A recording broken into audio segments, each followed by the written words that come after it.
The first time Elena told me to kiss her, it was not about love, it was about survival. Rain did not fall that night. It slammed against the hotel windows so hard the lobby doors rattled each time they opened. I was alone at a two-seat table in the hotel bar, eating a lukewarm club sandwich while my laptop glowed in front of me. The screen light made my hands look pale and tired. Soft jazz played in the background.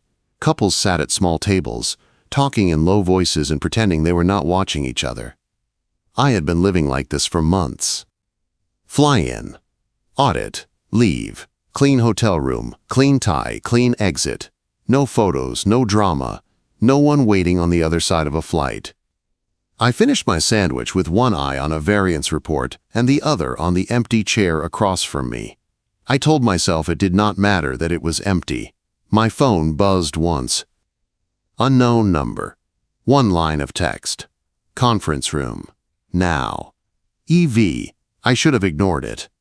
My contract was clear. My fee was fixed. My work was supposed to stay inside numbers. But my thumb moved on its own. I closed the laptop, pushed my plate away, and stood. The elevator smelled like expensive cologne and wet wool. When the doors opened on the penthouse floor, the hallway was almost silent. Thick carpet swallowed footsteps. The air conditioning hummed steady and cool, like the building itself was trying to keep tempers low. Elena Vance stood at the far end of the corridor. She was barefoot on the marble. Her satin gown clung to her like armor she had been wearing for hours. Her dark hair was still pinned, but loose at the edges, like the night had already taken a few swings at her. She did not look helpless. She looked trapped. "Caden," she said. My name in her voice sounded like a choice she had already made. Behind her, I could hear Julian Thorne's laugh, drifting from the open doors of her suite. It was the easy laugh of a man who was sure no one would ever stop him. Elena's fingers were tight around a black leather portfolio. The leather creaked under the pressure of her hand. Something shifted in my chest, in the space I had gotten used to keeping empty. I was not supposed to be in her orbit. I was a forensic auditor, the boring kind who tracks money and catches lies in numbers. I did not do parties. I did not do high-end politics. I definitely did not do billionaires like Julian Thorne, men who collected enemies the way other men collected watches. Elena ran operations for Vance Gallery Group. The board wanted her in the COO seat.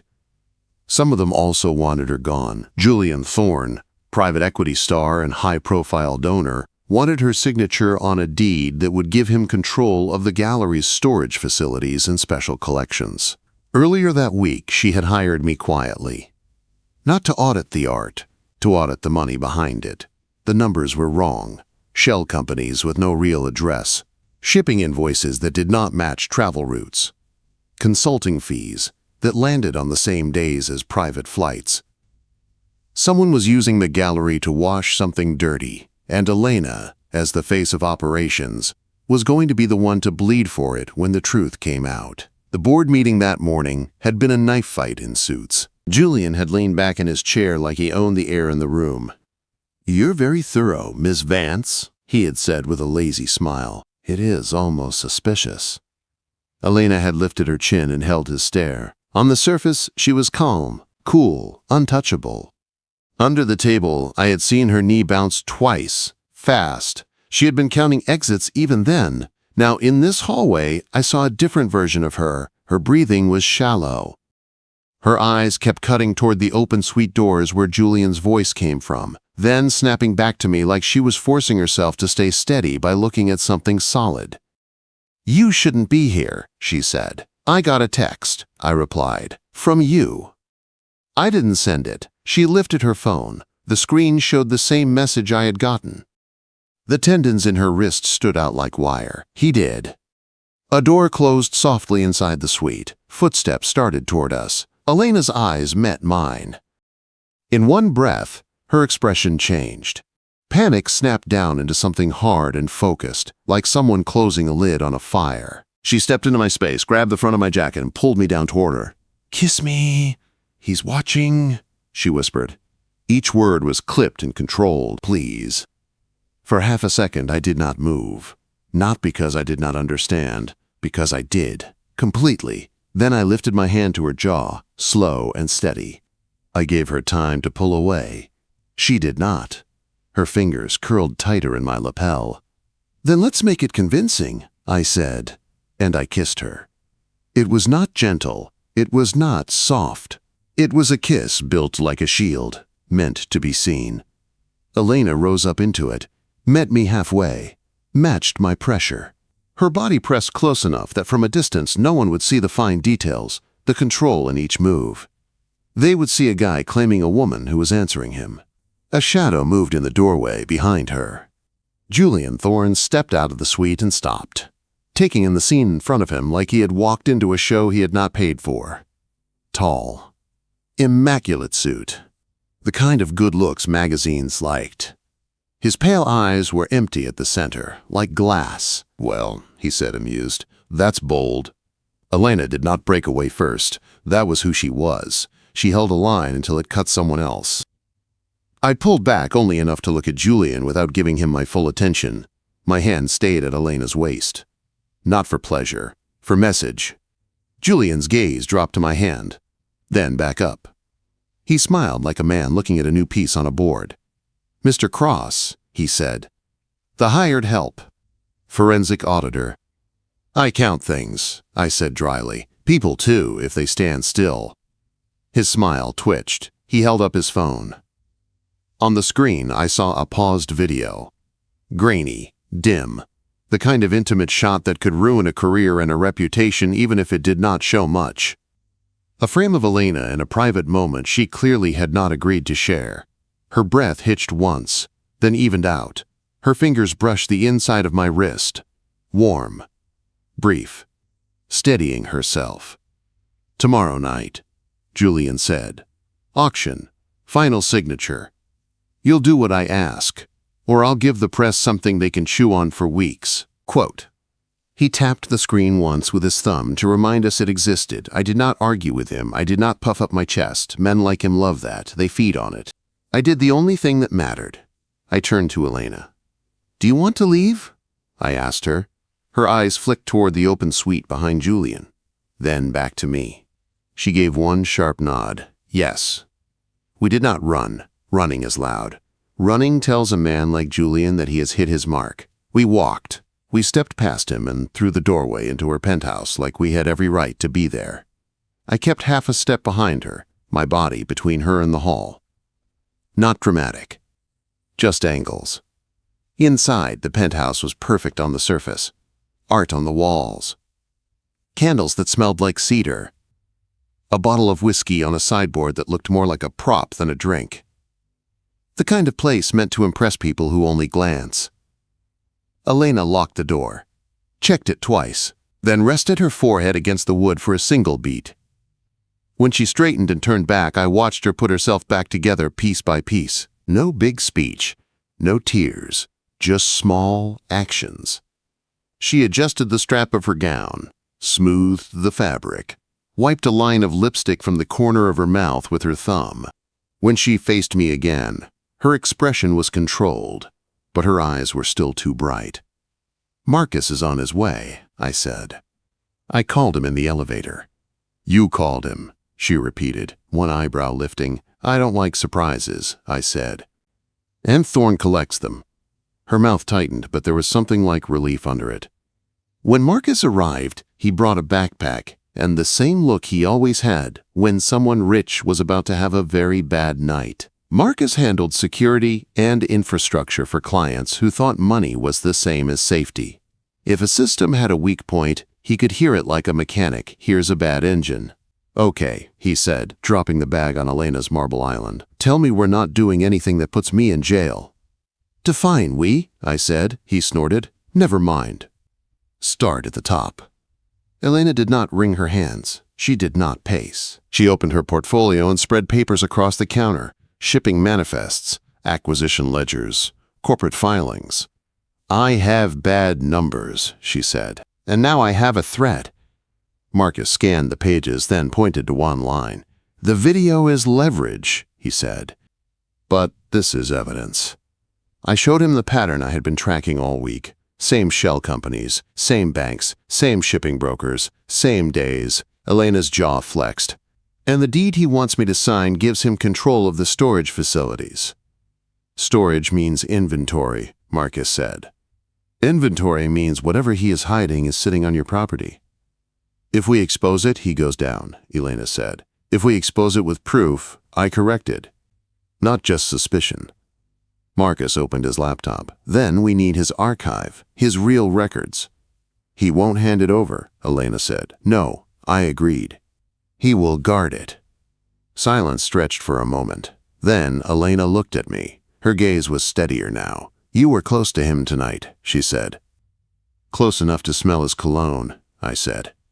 Why? Quote, because he likes to show off, she answered. He likes people to see what he owns. And he keeps a physical access key on his keyring, a little black hardware key for his encrypted files. Marcus's eyes lit. We get that key, we unlock the archive, but we still need a copy of the data itself. I can get the data, I said. Elena's gaze snapped to mine. How? There's a VIP preview cocktail tomorrow, I said. Before the auction, Thorne will be there. He will be distracted. He will want you at his side. If he brings his laptop or his drives, he brings his sins with him. Her eyes did not plead. They decided. Then we go, she said. Her guest room was the size of my entire apartment. I should have left. That is what I always did. Fix the numbers. Clean the trail. Fly out. But when I looked at the door, she did not open it. She did not ask me to stay, but she did not send me away either. So I stayed. I did not sleep much that night. Elena fell sideways onto the big couch in her living room, still wrapped in her blanket. Her hair was down now, dark waves against white fabric. Without the gown and the heels and the boardroom armor, she looked different. Not smaller, just real. Her phone sat on the counter in a bright orange case. It did not match her style at all. That told me it was a gift from someone who mattered, and she had not thrown it away. I walked into her kitchen and found an espresso machine that probably cost more than my car. It looked like no one had ever used it. I checked the buttons, the grinder, the water tank. The first cup came out too bitter. The second was a little better. The third was right. Elena watched me from the couch, her chin resting on her knee. You know how to use that? She asked. I read manuals, I said, handing her a cup.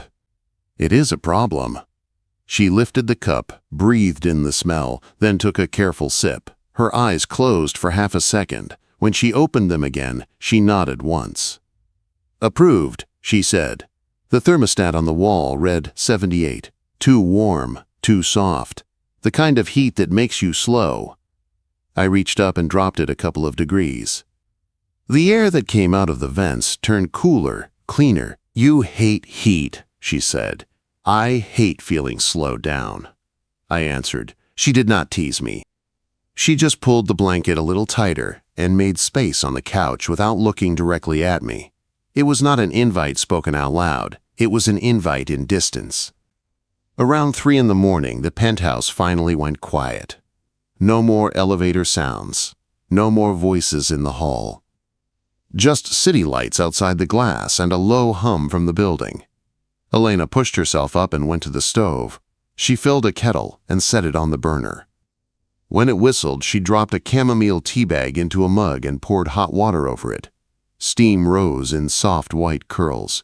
You are running on coffee and anger, she said. Try this. She slid the mug toward me. I took a sip. It was mild, clean, nothing loud in it. I did not make a joke, I just drank. At dawn, she opened a bottle of red wine. No speech, no toast, just 2 glasses, even pours. Coffee at 3, she said. Wine at 5. It is not 5, I said. It is close enough, she answered, and for the first time since the hallway, the corner of her mouth lifted. We sat on the couch with our glasses. The quiet between us was not empty. It was the kind where you hear the ice crack in the glass across the room and know the other person heard it too. Her gaze dropped to my hands. There was a small bruise across one knuckle from a flight and a door handle that had not wanted to move. You did not hesitate, she said finally.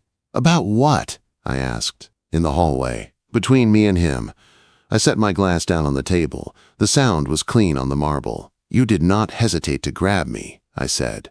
Her fingers tightened around the stem of her glass, then relaxed. One controlled breath in, one out. "I chose," she said. "Good," I replied. "That matters." The VIP preview cocktail the next night was held in a restored brick warehouse downtown. High ceilings, exposed beams, lighting designed to make rich people feel like art. Elena walked in first. She wore a straight black dress with no glitter and no soft details. It cut clean lines and said, "I am here to work, not to entertain you." I came in later in a simple suit, the kind people expect auditors to wear. No shine, no flash. I blended into the edges and watched. Marcus sat in a van around the corner with his laptop open and an earbud in my ear. "I have eyes on Thorn," Marcus murmured. "Private office at the back. If his archive is here, that is where it lives." Julian moved through the room like he owned the floor. He did the rounds, shook hands, laughed with donors. Then he went straight to Elena. He touched her elbow in a light, public way, a claim disguised as charm. She did not flinch, but I watched her shift her weight, just enough to break his grip without making a scene. He smiled wider like he liked the resistance. His eyes found me across the room. There was a slow, sharp recognition there that I did not like. "Mr. Cross," he said when he finally reached me. "Still counting?" "Always," I said. He looked between me and Elena, then leaned in, voice low, breath full of expensive liquor. "Tomorrow night you will watch her sign the deed," he said, "or you will watch her burn." Then he smiled and walked away like he had just told a joke. Elena's eyes met mine from across the room. There was no fear in them now, just a steady question. I gave her a small nod. "Now." I moved with the staff, not the guests. Through side doors and service halls. Less silk, more carts. The current of people was different there.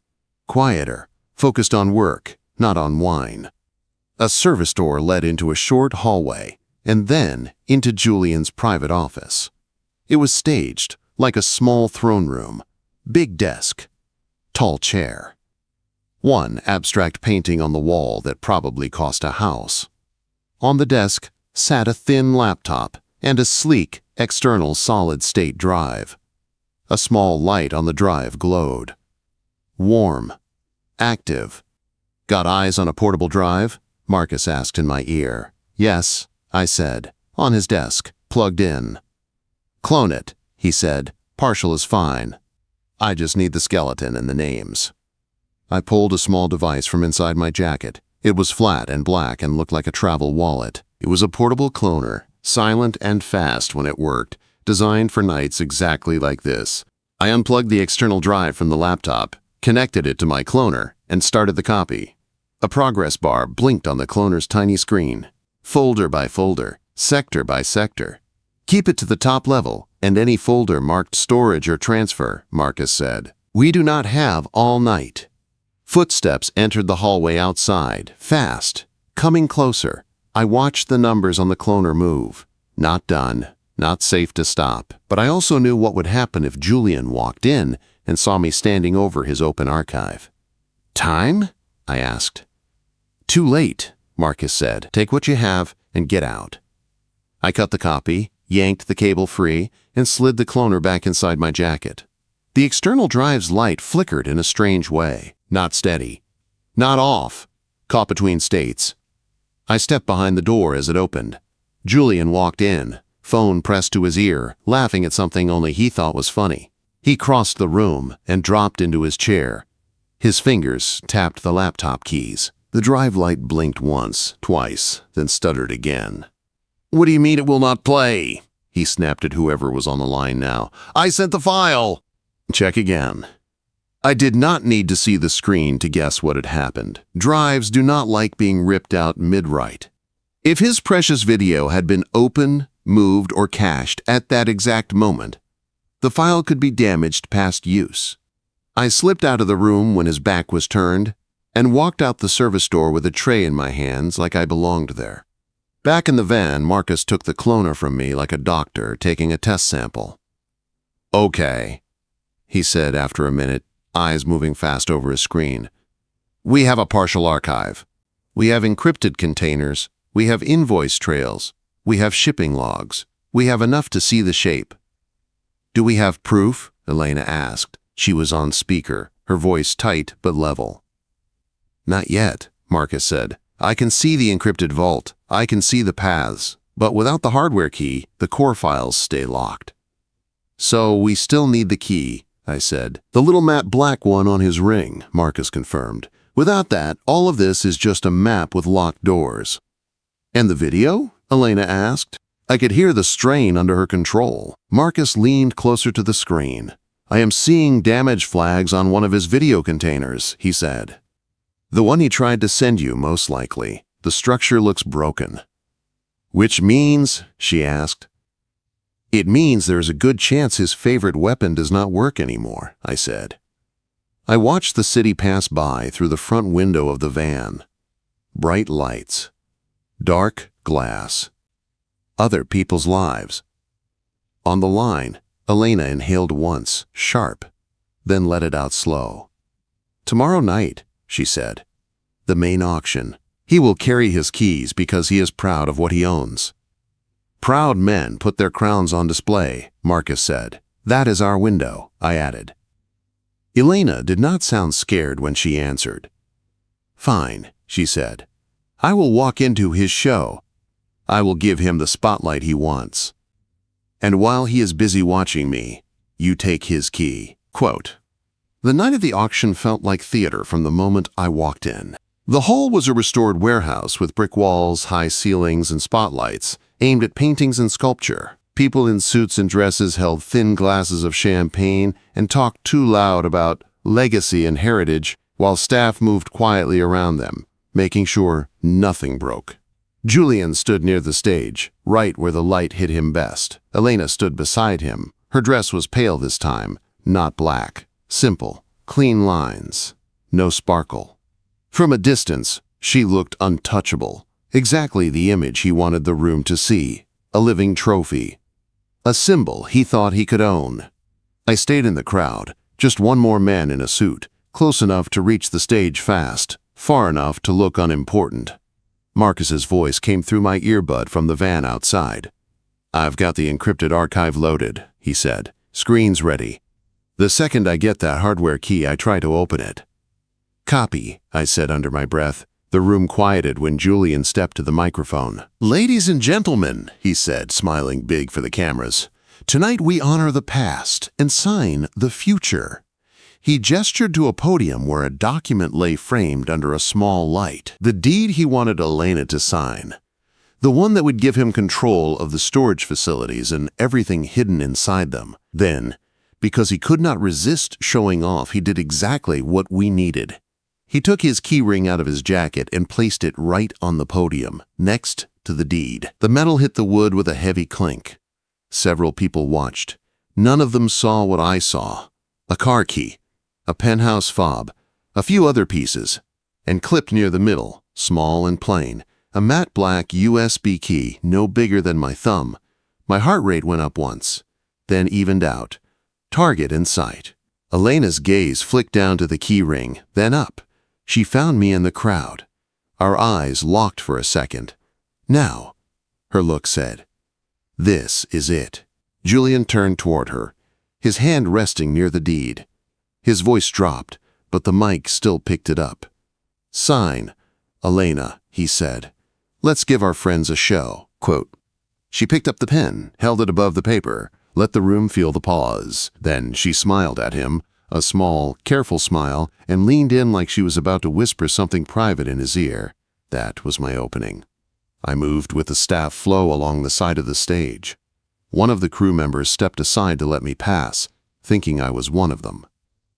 I reached the podium from the angled side, not from the front where everyone was watching. I lifted my hand as if I was fixing the fabric of the podium cover. My fingers closed around the key ring. Cool metal. The USB key was warm from being in his pocket. I didn't yank. I didn't rush.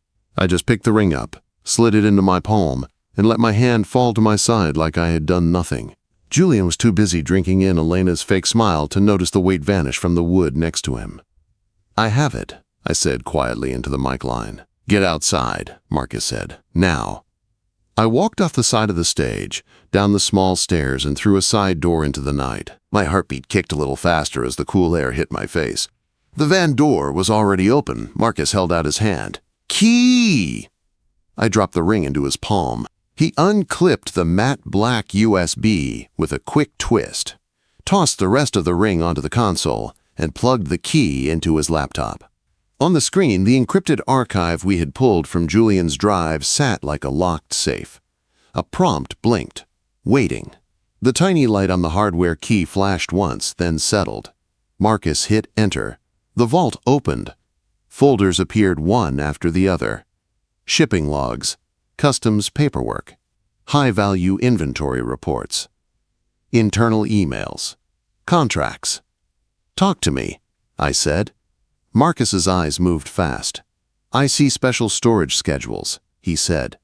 "Private shipments rerouted. High-value items moved off books to third-party locations under shell companies." He opened one document and swore under his breath. "Elena," he said into the open phone line. "You on?" "I'm here," she answered. Her voice was tight but solid. "I just opened a file called Storage Transfer Vance Facility 3, Marcus said. "It's a crate list with dates and signatures." He zoomed in. His jaw tightened. "And?" she asked. "One of the signatures is yours," Marcus said, "except it's not. It's copied, pasted, dropped into place. Obvious if you know what to look for. Perfect enough for headlines if you don't." My hand clenched on the back of his seat. "He was going to pin it on you," I said. "Of course he was," Elena replied. Her voice was low and sharp now. "He moves stolen inventory or dirty cargo into our storage, then uses forged paperwork to make it look like I approved it. And if the feds come knocking," Marcus added, "you take the fall for his whole operation."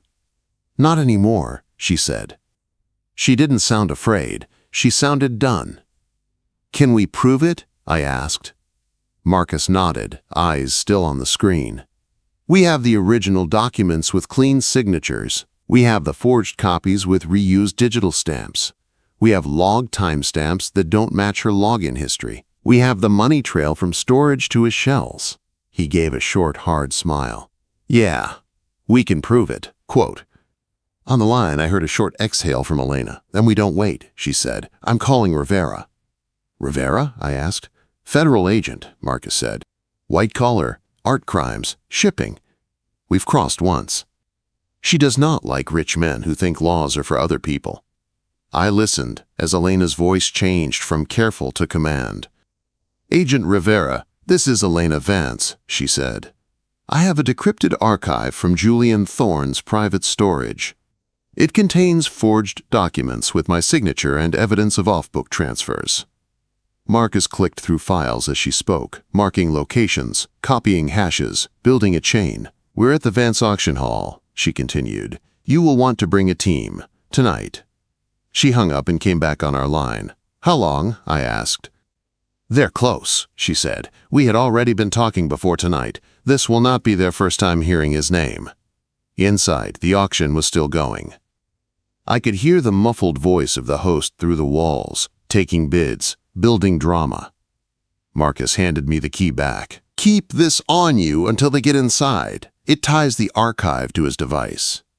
I slipped the matte USB into my inner pocket. "Go to her," he said. "If he senses the mood shift, he won't stay calm." I went. Back inside, the energy in the room had changed just slightly. Not enough for the guests to name it, but enough that my skin picked it up. A few people checked their phones. Some looked toward the exits. Word of something always moved faster than truth. From the side corridor, I could see the stage. Julian still stood next to the deed, but his smile looked tighter, like it was fixed in place. Elena stood by him with her hands folded loosely in front of her, shoulders straight, face calm. I moved to the edge of the room where I could see clearly but stay out of direct light. Julian leaned toward her. mouth still in a smile for the crowd, voice low into the mic. "If you embarrass me," he said, "I embarrass you." He picked up his phone with a flourish, like a magician about to reveal a trick, and tapped his screen. He waited, still smiling out at the crowd, expecting something to happen on the big display screens behind them. Nothing happened. His smile stiffened. He tapped again, harder this time. Still nothing. I could almost feel the panic flicker under his skin. Some guests shifted in their seats. A couple of them checked their notifications, frowning when nothing new appeared. Someone whispered. Someone else laughed. A nervous little sound. Julian's thumb moved fast over the screen. Send. Resend. Forward. He stared at the phone like he could force it to obey. It didn't. The video he had held over her head for days was just broken code now, a corrupted container from a drive that had been pulled too fast. "Let him keep trying," I said under my breath. Elena turned her head slightly toward him, her smile calm and small, and suddenly not for him at all. "I am done letting you use me as a threat," she said, still into the mic, so the front rows heard every word. The doors at the back of the hall opened. Agent Rivera and her team walked in like they were early for a meeting. No rush, no shouts, dark suits, badges held just high enough to be seen. The crowd's noise dropped, then rose in a different way. Curious, nervous, hungry. Julian finally looked away from his phone and saw them. His smile cracked. He looked at Elena. At the cameras. At the guests starting to lean away from him the way people step back from a fire that might jump. He took one step toward her, jaw tight, eyes wild in a way he could not hide now. I moved before he could reach her. I moved before he could reach her. Julian lunged toward Elena, anger finally winning over his fake charm. I stepped between them, caught his wrist, and turned it the way you turn a metal bar. Clean, controlled. No more force than needed. His phone slipped from his hand and hit the floor with a hard crack. He sucked in a breath, more from surprise than pain. Before he could twist free, 2 agents were on him. Hands grabbed his arms. Cuffs clicked around his wrists. The sound was short and final. "Julian Thorne," Agent Rivera said, her voice calm but loud enough to carry. "You're under arrest for fraud, money laundering, and possession of stolen property." The room went dead quiet. Julian's pale eyes jumped from her badge to Elena's face, then to mine, like he was searching for a trick, a loophole, anything. There wasn't one. Just planning, timing, proof. Guests began to shift back, creating space around him. The same people who had smiled at him an hour ago now couldn't move away fast enough. As they walked him out, his shoulder brushed mine. He stared at me with pure fury, like he still believed he should be the one winning. I didn't say anything. I didn't look away. When the doors closed behind him, the noise inside the hall changed again. Not applause, not shock, just low buzzing voices, people rewriting the story in real time. "He always seemed off," someone whispered. "I never trusted him," another agreed, pretending that had always been true. Elena stood on the stage, hands still folded, chest rising and falling in slow, controlled breaths. She did not wobble. She did not break. She faced the room like it was just another board meeting. "The auction is over for tonight," she said, steady. "Thank you for your support. The gallery will make a formal statement when we are able." She stepped away from the podium and walked toward the side door without rushing. I followed. In the private lounge, the world went quiet again. Thick carpet, velvet benches, soft lighting, no audience. Elena sat down on a low couch, back straight, hands linked loosely in her lap. She looked like she was waiting for another vote, not like she had just watched a man get arrested for trying to ruin her life. I loosened my tie and crossed to the small bar. My hands were not as steady as I wanted, but the glass did not show it. I poured water, dropped ice in. The cube cracked once, sharp. "The video," she said, watching the ice settle. "He tried to send it." "He did," I said. "It didn't land." "Why?" she asked. I sat down across from her, leaning forward with my elbows on my knees. I pulled his external drive too fast when I was cloning it. I said, if that file was open or being wrapped when I disconnected, the container can break. Damaged headers, bad structure, the system refuses to play it. Her eyes held mine, no drama, just a straight, searching look. So you knew? She asked. I suspected. I answered. Marcus confirmed when he saw the corrupted flags in the archive. Across the room, Marcus lifted 2 fingers from his laptop like a lazy salute, then went back to making sure our digital trail was clean. Elena's shoulders fell a fraction of an inch. Not a collapse, a release, like she had been holding air inside her lungs for hours and finally let some of it go. And the board? She asked.